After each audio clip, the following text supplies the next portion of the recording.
সুপ্রিয় দর্শক, আমি এই মুহূর্তে আছি আমাদের খুলনা জেলার দাকপ উপজেলার পানখালী ইউনিয়নের, এটা হচ্ছে সাদুর খেয়াঘাট। এই খেয়াঘাট থেকে দেখতে পাচ্ছেন দুইটা, একটা হচ্ছে ইঞ্জিন চালিত ট্রলার আর একটা হচ্ছে হাতে চালিত নৌকা। এই দুইটা বোটই হচ্ছে ইলিশ মাছ ধরতে যাচ্ছে।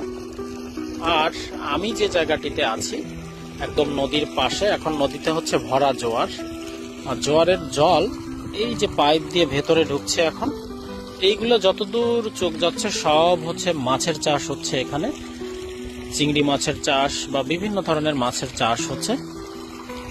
তো এই ঘেরগুলো একটা সুবিধা হচ্ছে, এগুলা জোয়ারের সময় এখান থেকে জল প্রবেশ করানো যায়, আবার ভাটাতে এই পাইপ দিয়ে জল সরবরাহ করানো যায়।